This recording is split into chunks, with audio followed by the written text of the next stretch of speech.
Bien, quinto año, bienvenidos a la clase de esta semana. Vamos a estar trabajando un poquito el tema de alguna terminología relacionada a la química que es importante que podamos reconocer para poder hablar con propiedad y también para poder entender de una forma más sencilla los enunciados de trabajo que vamos a tener a lo largo del año y con los cuales también se van a encontrar luego en la facultad aquellos que sigan una carrera de ciencias naturales. Alguna de la terminología de química sí puede parecer similar o que significan lo mismo, pero esto no es así y vale la pena aclararlo justamente para no confundirnos a la hora de hablar de algunas cuestiones, principalmente en los enunciados de las tareas, ¿sí? Y en algunos textos relacionados al área que pueden justamente prestarse a la confusión. Primero que nada, sí, el término sustancia, que es el que vamos a hablar inicialmente, es un término que es más bien de sentido común, es un término que en química, si bien lo utilizamos para hacer referencia a cualquier porción de materia. Es decir, cuando yo hablo de sustancia, no estoy haciendo mucha referencia a qué tipo de sustancia química es, ni cómo está formada, ni cómo son sus enlaces. Es decir, es un término general. A cualquier cosa le puedo decir que es una sustancia. Este término entonces en química no nos es muy útil, ya que nosotros necesitamos terminología para poder hablar con propiedad de distintos sistemas y ya al nombrarlos obtener una información de los mismos. Por eso el término sustancia, si bien es correcto y cualquier cosa puede ser una sustancia, no es del todo certero ni práctico a la hora de hablar de algunas temáticas de química. Los términos que se van a defender de sustancias, son tres. Tenemos las sustancias que son elementos, ¿sí? O sustancias simples, pueden decirse de las dos formas. Tenemos los compuestos y tenemos las moléculas.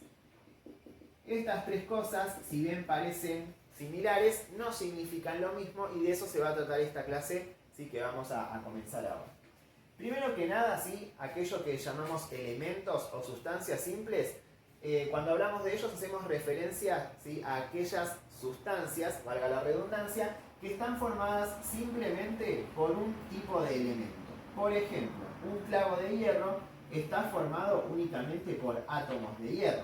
Si esto decimos que entonces es un elemento o una sustancia simple. El oxígeno que respiramos, ¿sí? Está formado, por ejemplo, por oxígeno, y esta es la fórmula, O2, en donde hay más de un átomo, pero los átomos que forman a esta sustancia son iguales, por eso decimos que es una sustancia simple, ¿sí? Lo mismo pasa con el ozono, que de fórmula es O3.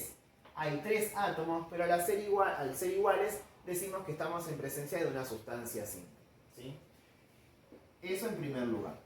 Cuando hablamos ya de compuestos y de moléculas, estamos hablando de de un grupo de átomos que están juntos formando parte de una sustancia y que no son iguales, ¿sí? Por ejemplo, si yo estoy hablando del agua, ¿sí? En el agua yo tengo átomos de oxígeno y átomos de hidrógeno. En esta sustancia entonces hay más de un átomo, ¿sí? Hay dos átomos distintos. Por ende, ya podemos decir que esta sustancia no es una sustancia simple, ¿sí? Ahora, el problema es qué tipo de sustancia es. Y para justamente clasificar y hablar con propiedad de estas sustancias, tenemos que repasar un poquito la idea de uniones. Nosotros cuando hablamos de uniones, sabemos que tenemos dos tipos de uniones, que son las uniones iónicas y las uniones covalentes. Las uniones iónicas, recuerden que son aquellas en las que participa un elemento metálico más un elemento no metálico, y las uniones covalentes son aquellas en las que todos los elementos son no metales. En base a esta clasificación sencilla es que voy a poder justamente hablar de compuestos y de moléculas. Se llama compuestos a aquellas sustancias que son iónicas. Entonces, sabemos acá que estas sustancias llamadas compuestos van a estar formadas por metales, ¿sí? Combinados a no metales.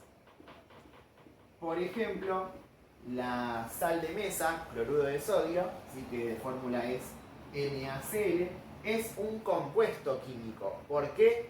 Porque justamente representa una unión iónica entre el sodio, que es un metal, y el cloro, que es un no metal. Por ejemplo, el cloruro de magnesio, ¿sí? Que de fórmula es MgCl2, también es un compuesto químico, debido a que involucra una unión iónica entre el magnesio, que es metal, y el cloro, que es un no metal, ¿sí?